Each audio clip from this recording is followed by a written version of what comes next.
Hi guys, I'm really excited today to talk about Mualani because she is rerunning and she is one of my favorite characters to play, and also someone who I would consider one of the strongest and most powerful DPSs in the game. Now, having said that, I'm sure we all know she is very controversial in the community. A bit like Marmite, you could say, because people either love or hate playing her. But in this video, I do want to cover how strong she is, basic tips on how to play her, as well as investment priorities for those considering how to pull on her banner, similar to what we did with Navidette and Ayaka previously.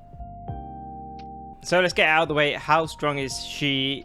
I think she is very versatile and very strong. In fact, the ultimate thing that makes her very strong is that she is a true hyper carry.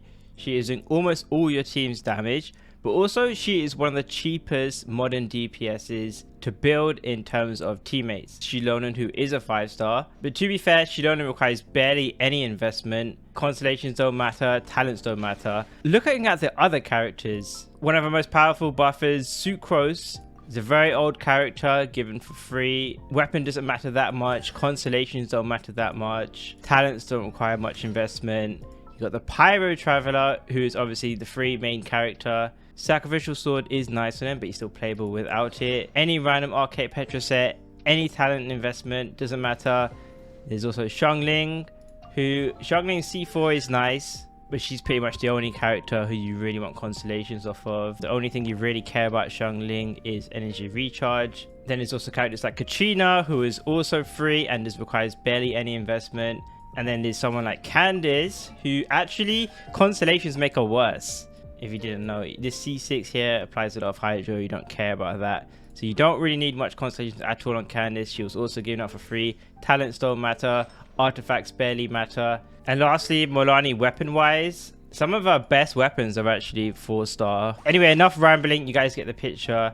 I don't like comparing DPSs too much in my videos, but just for comparison, you know, for example, Varessa, she likes a lot of newer characters like Ian-san, mavuika, Chevreuse, and like 4-stars like these two. The constellations are very big increases. Skirk, a lot of these freeze teammates are 5-stars, say no more. Kenichi also likes 5-star teammates. Maybe you guys play Yan-san here. Emily is a 5-star. You can use 4-star weapons like Serpent Spine, but this is a paid battle pass weapon. Mavuika, obviously she likes 5-star natlan characters like Xilonen, citlali. I could go on, but you guys get the picture. Pretty much most newer characters, newer DPSs, a lot of their teammates are quote-unquote expensive, and there is a big difference in terms of pulls. Meanwhile, I think Mualani clearly stands out, and so much of her power budget is purely in herself, and I think that's a big reason about why she's strong. Another thing that I always like to explain is how Mualani is probably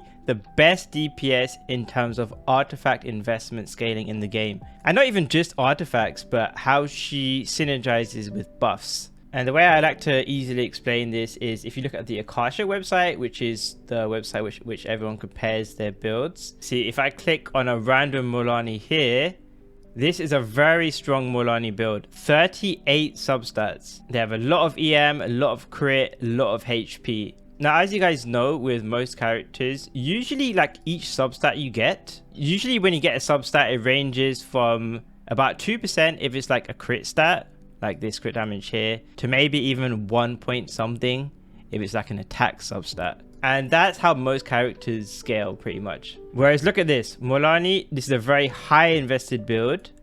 There's a lot of buffs in this team as well. But if I click on substat priority here, look at this. If this build gets another HP stat, 2% overall damage. And remember, she's a hyper carry, so this is pretty much 2% team damage as well. Crit rate 2.6, crit damage 2.6, EM 2.5.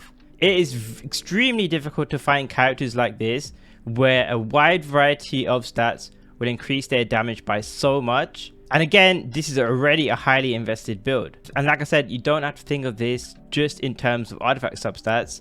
You can even think about it in terms of buffs as well. Say for example, if you get a HP buff from a teammate or an EM buff from a teammate, that is massive gains on Mualani. Just for comparison, maybe I can look at a Raiden build. This is also a high invested Raiden build. If I go to substat priority here, you can see she gains a lot from crit rate and crit damage, but a lot less from attack and energy recharge. And most characters are similar like this. It's not just Raiden. Well, what does that all mean? It also means it's quite difficult to theory craft Mualani, because usually theory crafting looks at very average artifacts, you could say. Nothing too crazy. Let's say you're looking at maybe like 28 substat builds, for example. But how relevant would that be to you if, say for example, instead of looking at 28 substat builds on 2 of your DPSs, if you look at maybe 33 substat builds, 5 extra, well, Mualani's gaining way more damage from that than maybe a normal attack scaling DPS would. She can easily outscale other characters as you get better and better artifacts on your account, or even as you stack more and more buffs on her. Anyway, enough about the theory. We know she's also very insane looking at Stygian Onslaught. In fact, since Stygian Onslaught has released, we've had 6 bosses. We've had it twice. And the craziest thing, in dire difficulty, the hardest difficulty, level 6, a lot of people in my community have been clearing with their C0 Mualanis. And not just that, they've actually been clearing 4 out of the 6 bosses, which is insane. And out of those 2 bosses, which they haven't been clearing with Mualani, one of them, Hydro Talpa, is immune to Hydro. And the other one, the Secret Source Automaton, pretty much requires you to be playing a cryo DPS. But yeah, I'd highly recommend checking out some of our community's videos. For example, Penguin just uploaded a video a few days ago clearing all 3 bosses with their Mualani. Tortoise, quite difficult, but a lot of people have been doing that. And the Cactus, I actually got pretty close to this, but yeah, Penguin uploaded a video. And if you didn't know, the Cactus boss doesn't technically require Electro Charge, as long as your Hydro or Electro DPS can dish out enough damage. As you can see what they're doing with their Mualani here, very crazy. And then once you break the shield like this, you just get insane amount of absorbed damage there.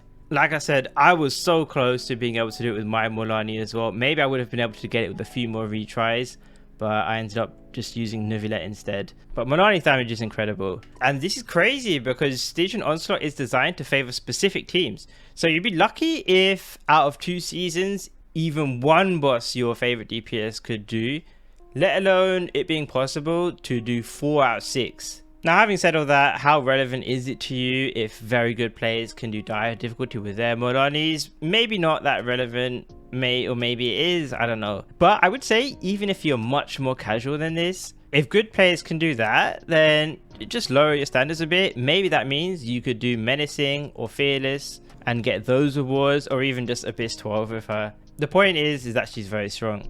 Last reason why she's very strong, and this will tie into the investment priorities later, is that she is a top tier character at all investment levels. And this is quite crazy because a lot of characters, they either scale well at super high investment, or maybe they fall off at lower investment, or if they fall off at higher investment. And whether you're a C0 player with 4-star weapons, or you get a C1 or signature, or whether you get C2s and dolphin, or even if you're a full whale, Mualani is basically always one of the top options at those levels. Now, hopefully that wasn't too long. I do want to get into some basics on how to play her, especially now that we have her rerun. It's been a long while since her first banner, and I think her playstyle has been developed over that time. At launch, I'm sure there were people playing weird teammates, playing a weird playstyle, but let me just quickly go over like an established playstyle and tips on how to do it. So yeah, as you guys know, Mualani is a vape DPS, which means you want to apply pyro, and then you use her, and then you do a lot of hyper carry damage. That's the basics, I'm sure you know that. But also, it's very important to know, because Mualani is a hyper carry, it does mean before you deal damage, you do want to maximize the amount of buffs that you're giving her. And I think this is something that maybe you might not have been doing on her release. So for example, a team like this, whether you're playing Pyro Traveler or Xiangling or whoever, you do want to make sure pretty much all 3 of her teammates have some sort of buffing artifact set. You can see here I've got the scrolls set on xilonen, which means I just need to do a reaction with my character to activate scrolls. You can also give scrolls to non-natlan characters. It will just be 12% damage instead of 40%. The VV set on Sucrose is very nice. And then another option you can use is Archaic Petra, which we'll go over. If you don't want to use Archaic Petra, there is also Instructor, but those are like 4 artifact sets you can use on your supports. There are also weapons, but for the sake of this, I'm not really going to use any weapons. Whatever you get, you want to buff Mualani as much as possible. Like I said, if she gains a lot from artifact substats, she's going to gain a lot from teammate buffs. So once you got that, it's just very important to know how to actually utilize those buffs. If you're using Archaic Petra, you want to try and pick up the shard. So the hardest bit is probably picking up the shard with the correct character, because you don't want to pick it up with the wrong character.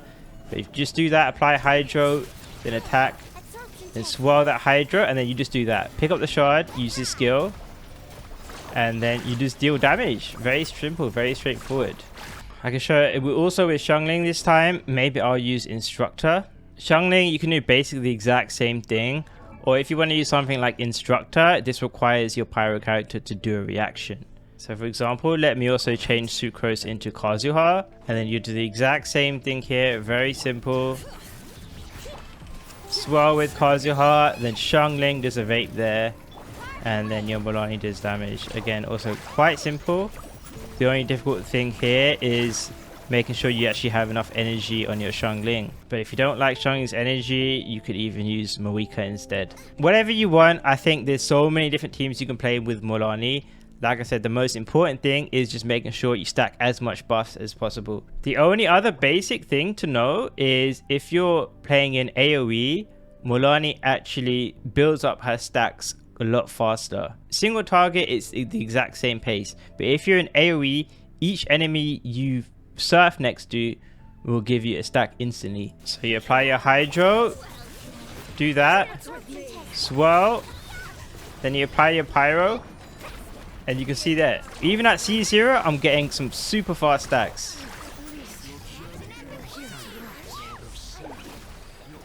Nice, big damage. So those are her normal attacks. She does have the burst as well, and the burst is basically just a stronger version of her normal attack, but it can take time away from your normal attacks. So at a very basic level, you can think of it as you either do 3 normal attacks on your Mualani in her duration, or you can use 2 normal attacks and 1 burst. But one very basic tip I can give, if you do want to use her burst straight away, make sure to use her skill first, because that will activate the Obsidian Codex set, so it activates the crit rate, so you actually have your full crit rate. Whereas if you use the burst straight away, you're probably gonna have to crit fish a bit. But yeah, at a very basic level here, apply the Pyro, use Mualani's skill, and then the burst. You will build up 1 stack, so you just only have to build up 2 stacks for your next skill. But yeah, that's something that you can do. Anyway, let's get into the investment priorities, because I know a lot of people want to put on Mualani's banner and they want to know what order should you get upgrades in. It is important to know my calculations here are general damage increases. It's a general order, not set in stone, and it's not just about calculations, it's also about the gameplay knowledge that I've learned and other Mualani content creators that I also work with. And it's also important to know it's difficult to fully calc Mualani due to multiple factors, like her getting stacks quicker in AoE than single target. That means it's hard to really calculate damage per second, as well as her having flexible setups, because like we just showed, as long as you have Pyro applied to the enemies, your Mualani can attack. So she doesn't really have one way of setting up. So this is an example team you can start out with. 3 characters, maybe a team like this, maybe a team like this, 3 characters, very strong teams, don't underestimate them. But the number 1 upgrade I think every Mualani main would agree to is xilonen being number 1. And I do have approximate damage increases here, but you do really need to see the disclaimers, because this does not tell the full story at all. So pretty much if you just got your Mualani built, if you don't even have a signature weapon, say for example using Widsith or a battle pass weapon, whatever, is the first upgrade getting a weapon on Mualani? No, no one really agrees to that. What we pretty much all agree to is getting xilonen here. What does xilonen do? She's a natlan character, which means she can give you 40% damage buff for a long duration, full uptime coverage to your Mualani. That is very important. And she also gives you res shred 36% resistance shred, which is very nice as well. Also having a long duration, 15 seconds. And on top of that, if you use her burst, she can also heal. Now, what's very interesting to know is xilonen, theoretically, purely in terms of numbers, if you calculate it, she might not actually be as big of an upgrade as you think she would be. For example, if you just compared normal attacks versus Candice, it's a very small upgrade at best. And actually, we did end up double checking with a bunch of other Mualani theory crafters just to check what numbers we got.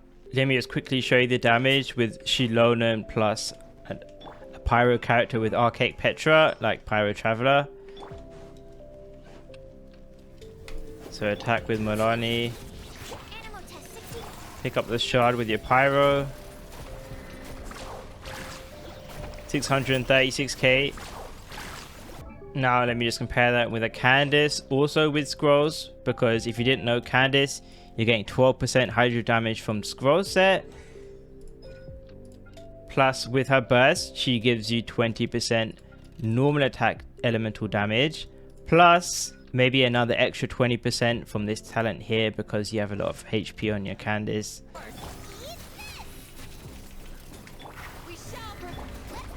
Let's see what we're getting here. 575. But yeah, why is Candice so close to xilonen in terms of purely damage? It's because you're trading xilonen's 36% resistance shred and 40% damage for actually over 50% damage and hydro res. Because when you play two hydros in the same team, you're getting a max HP buff, which obviously will increase Mualani's damage because she scales off of HP. So that extra damage and that HP is not that much different from the resistance shred. Plus, I've also got Kachina here. Kachina, also being a natlan geo, is basically giving the same damage bonus from the scroll set as xilonen. She just doesn't have the resistance shred. So it's pretty much consistently just going to be a bit weaker. However, that's just a 3 normal attack combo if you mix in an elemental burst. Because Candice's buffs with her burst and her talent here are only for normal attacks, even though that is a big part of Mualani's damage, it's obviously not going to buff Mualani's burst like xilonen buffs all of Mualani's damage. So that means if you're mixing in a burst, then the difference between xilonen and Candice does get bigger. So anyway, I put this damage range here, but still, if you look at some other things later on, that could be higher damage. But why is xilonen still number 1? As we said, Candice's biggest buff only applies to the normal attack, not the burst. Also, Candice cannot work with the archaic Petra set. Since xilonen is Geo, she allows one of your other teammates to use archaic Petra, and that basically unlocks this very strong buff here. Also, I should probably change this. Candice doesn't necessarily require Xiangling, but she does require a lot of pyro application in your team to fight against the extra hydro app. Like I briefly mentioned earlier, one of the reasons why you don't care about Candice's constellations is because you get even more hydro app from this C6. And all that does is just add extra damage from Candice, but you don't care about Candice's damage in this team. So you don't care about that constellation. But even at base, she does still apply quite a bit of hydro. And what that means is you do want a lot of pyro to fight against that, because every time you switch characters, Candice is reapplying hydro. So you can see there with a basic setup, I'm not actually able to vape on Mualani. So it's a bit scuffed. There is workarounds, but it's a bit scuffed, whereas xilonen doesn't have that scuff. Obviously, it also requires Candice to use her burst, whereas xilonen and even Kachina, you just need to use their skills. Also Candice, because she requires a burst, she does require longer setups. Lastly, the utility. Xilonen and also Kachina as well do provide the crystallized shields for some defense, but xilonen also heals. It is worth mentioning though, xilonen doesn't heal on her skill, she heals on her burst, which you don't really use unless you are taking a lot of damage. But she can heal, which is very important, because usually, I mean, as you can see, we don't actually have any survival characters here. Out of all the biggest buffers you can give to Mualani, xilonen is like the main one who actually provides sustain, so that's another useful thing she does. I will briefly say there is some pros. Kachina is free, Candice was free, and they're both 4 stars, and they both don't require much investment at all. But overall, xilonen is the biggest priority to get for sure. The second priority is pretty much agreeable, is getting Mualani C1. And what Mualani C1 does, it might sound a bit complex, but it increases the damage of her first normal attack by an extra 66% multiplier. And basically, this is kind of complicated, but you add all these things together for her default hit, and her normal talent is doing about like 70% damage. So 66% on top of that is basically double damage. So to sum it up, the C1 gives her first bite double damage. So you can see here for my friend CS's gameplay, hitting over 1 million now, and then it drops off, sure. But how big is that 1 million damage on your first hit? If you're doing 3 normal attacks, it's actually, you know, a third damage, so 30% extra damage. 30% extra team damage in a hyper carry team is actually a lot, and more front loaded damage as well, because concentrating all that extra damage into your first hit is massive front load. Very useful. Obviously it's going to be the least useful in a massive HP fight like dire stygian onslaught, but if you're fighting super low HP enemies like in the normal abyss or whatever, doubling your damage straight up is very nice. This is assuming 3 normal attacks. Like if you're killing enemies in 1 normal attack, this could even be double damage. So this is why this is the second priority. Very strong. It is worth saying as well, you do get this out of combat benefit, which is that her surfing will last longer. Now this might be a big debate. I've put them both 3 to 4, which is, do you get Mualani C2 or do you get her signature weapon Surfs Up? Her signature weapon gives you a lot of crit damage, it gives you a HP buff there as well, and it also buffs her normal attack damage by 12 times 4, so 48%. It is worth mentioning though, this buff here is only for the normal attack, it doesn't buff her burst, but we'll get to that later. Meanwhile, the C2 on the other hand, basically it gives her first bite an instant stack, rather than having to wait for 3 stacks before you do her enhanced normal.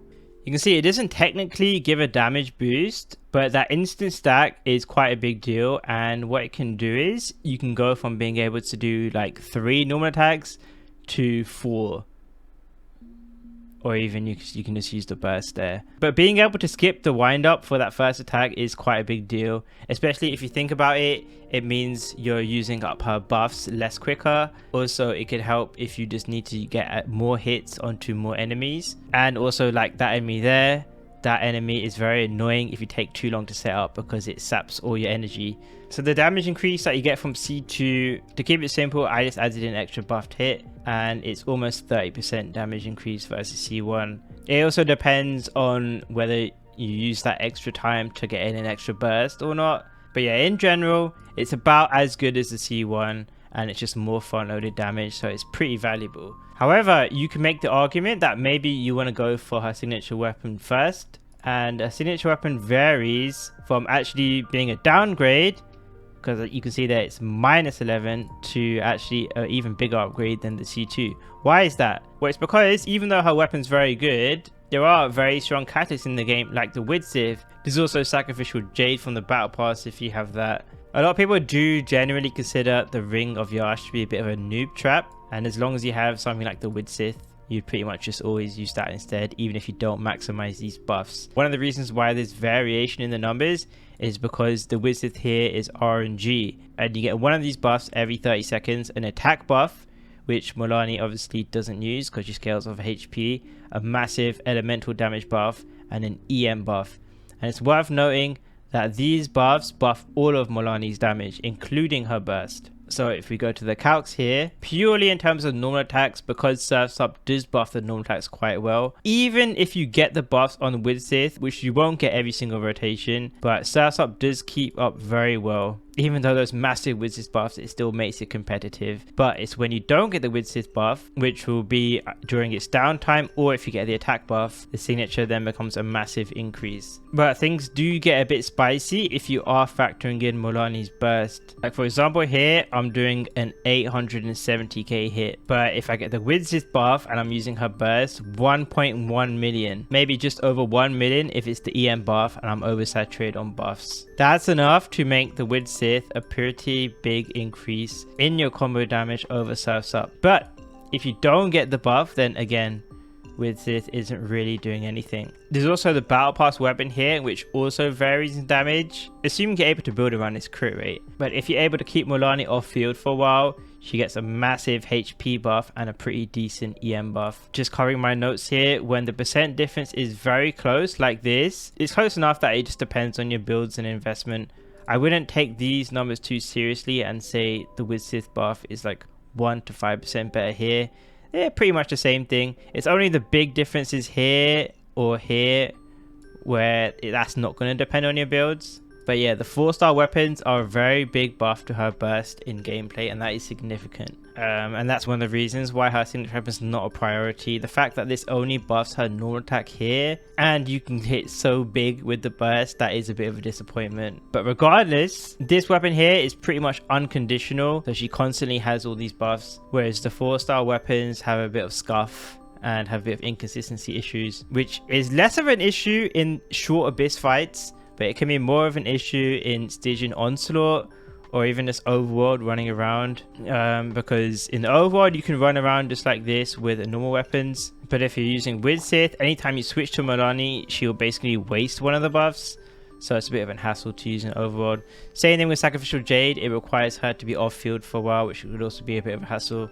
For example, again showing CS's dire attempts that I was watching the other day, she basically has to keep Mualani off field for that, so you have to waste a bit of time on Pyro Traveler, and it would also mean, you know, after a while, look at that, 500k, and then yeah, she didn't vape there, but you're gonna lose a lot of damage regardless because the Sacrificial Jade's buffs fall off. You've heard my input, you can judge which one you prefer. It is worth mentioning that I guess technically the weapon banner and the character banners have different pities. If you've built up more pity going for a character or even going for the 4 stars on the banner. For example, maybe you want to get some Auroran constellations or Bennett constellations. Maybe that could sway you over getting C2. Either way, both of them are very nice upgrades. Now there's the last one, the 5th one here, which will take you to a 6 cost team, which is Peak Patrol, which is Xilonen's signature weapon. Now what Xilonen's signature weapon does here, Peak Patrol, is it'll basically give your Mualani a 25.6% damage buff, because you do 25.6 divided by 8 times 1000. That means she needs 3200 defense, which you'll easily get with this weapon because you get defense from here, you get defense from here, and Xilonen doesn't really care about any other stuff. Now having said that, that is not a unique multiplier. Maybe you have Hydro damage bonus here, which is also the same multiplier. You'll have the scrolls set, maybe also has Archaic Petra. So Peak Patrol's buffs get saturated quite a lot. It'll range maybe about like 9%, maybe 10% if you have less saturation. So it's not that big of a buff, but again, this will buff all your team's damage because Mualani is a very strong hyper carry. So a 9% team damage buff might still be worth it for you. What would you use if you don't have her weapon? You'd use Favonia's sword, which is obviously a very popular energy generating weapon. But it is worth mentioning, a lot of Mualani teams, a lot of her teammates, you don't really care about their burst. Kazuha here in this team, you don't care about his burst. If you're using Sucrose, you don't care about his burst. Even if you're playing Mavuika, you don't always care about her burst. It's only really characters like Xiangling where you really care about her burst. So getting that extra energy from Favonia's sword might be quite a big deal, or it might be barely anything. Even Xiangling, because you can vape off of just Guoba, it might not actually be that big of a deal getting the extra energy. The only consistent thing that Favonia's weapons are for is for getting Mualani's burst back, which you might not be using every rotation anyway. But regardless, it's not that big of a deal, which is why it goes after. I will say though, there are a lot of C0 gamers out there, especially ones doing the end game at C0. In that case, if you aren't going to get the cons, then getting Mualani's weapon and Peak Patrol would be one of the first upgrades.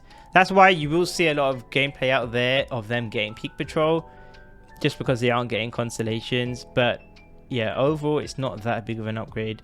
But now we're getting into the more optional stuff, and I've put some different routes here. So because Mualani is such an insane hyper carry, at this point you can just keep getting constellations of hers.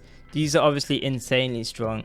The C6, for example, it makes it so every hit you do gets this C1 buff here. So one route is just keep getting more constellations on Mualani. That is very efficient. However, I'm sure a lot of people would like to have some coverage, which is why I put Mavuika and citlali here. Now I would say, and I've been discussing this with a lot of other Mualani players, because Pyro Traveler and Xiangling are very strong and very popular, and because, as it turns out, it makes Mavuika not like a definitive upgrade in these teams, especially if you don't have Mavuika's signature weapon like I wrote here, Mavuika is very comfortable though and very flexible, and it's basically two different ways you can play Mavuika with Mualani. You can either keep her as a damage dealer with something like Codex. This is very nice if you're in like the Abyss with multi-wave enemies. You can maybe kill the first set of enemies with Mavuika's powerful burst with the Codex set, and then you deal damage with Mualani after. Or what a lot of people also do is just put Mavuika on supportive sets. Like for example, you can put her on Scrolls, and then if you're going to put her on Scrolls, then you'll give xilonen the Petra set or Instructor, or you can give Mavuika the Petra set herself or Instructor. But in those cases, you're lowering her damage a lot, meaning she is mostly dead just for the pyro application at that point. But strictly damage wise, she is not going to be a priority damage increase though, whereas a lot of these other things are guaranteed damage increases. It depends on how much you value her flexibility. Also, it's worth mentioning, especially stygian onslaught being the main endgame right now, is if you did end up putting Mavuika and her weapon, then there's a good chance that you don't want to play her with your Mualani. You'd rather play her as a DPS against another boss in another team. Strictly talking about Mualani, you're better off investing more into Mualani and playing more of a budget team. But Mavuika is definitely something you can get, especially with her pyro application. You don't need to use her burst at all. It's very comfortable. It follows you around. It will target enemies. If I can just hit them. So even in the overworld, honestly, Mavuika is very comfortable. You probably don't want to be playing Xiangling in the overworld. If you compare her pyro app versus the traveler, you basically need to hug enemies, which is not that big of a deal, especially because Mualani is a surfer that you want to touch enemies anyway. So that isn't necessarily that big of a deal. But yeah, the lack of AoE on traveler is definitely a downside. It's definitely a downside. And the last path here I did put, probably after you get Mavuika, would be getting citlali for coverage. Now this is very optional because a lot of people would argue that citlali doesn't really do anything unless you have like maybe her at C2. But on the other hand, it's not just about damage. Citlali gives you a shield, which can be very comfortable to play. Plus she also has cryo application, which could help you break some shields. That would depend. She applies night soul damage as well, which a lot of these bosses these days, you want a lot of night soul damage. Plus she's also a very universal character to have, especially if you already have Mavuika. But again, if you have those two, you might be playing them on another team. But I put it on optional anyway. Anyway, those are the vertical investment priorities I would recommend. There probably are some small other ones here or there, but for the most part, once you get all of these, you'd be entering dolphin territory, but you have a very strong team and you can kind of just do anything at that point. And yeah, hopefully you guys found this video helpful. Whether you're pulling her from scratch today, maybe you're watching my channel for the first time, or maybe you're regular and you just want to see how to vertically invest in her. And yeah, have fun playing Mualani, guys. She is actually a very fun character to play if you're like me. Like I said, there are people who are playstyle you just don't like at all. I will say, in my opinion, I do think when people say Mualani is clunky, usually people say that because of like the tracking on her skill or her burst missing. However, a lot of that was patched and fixed. So I do think if you're saying that is the biggest issue with Mualani, I think that is more of a self-report that you probably haven't really played Mualani much since she came out. I'd say on the other hand, like what would make her more clunky would be setting up on the team. You know, picking up the right Petra shards, maybe swirling VV, maybe getting your scrolls buff on your xilonen. I would say that is more of a fair argument, and that's probably something you will find more frustrating. Especially versus like big bosses like this, making sure xilonen isn't picking up your Petra shard, that is definitely the clunky thing, I would say. But the point is a lot of that clunk is to do with her teammates and like the buffing sets. It doesn't actually make Mualani directly clunky, which could mean that is something that could change in the future. But it also could mean if you aren't trying to min-max the supporting buffs, and if you don't want to use stuff like Arcade Petra, then you basically won't notice much clunk at all. But yeah, good luck on your pulls, everyone. Thanks for watching. I'll see you next time. Have fun.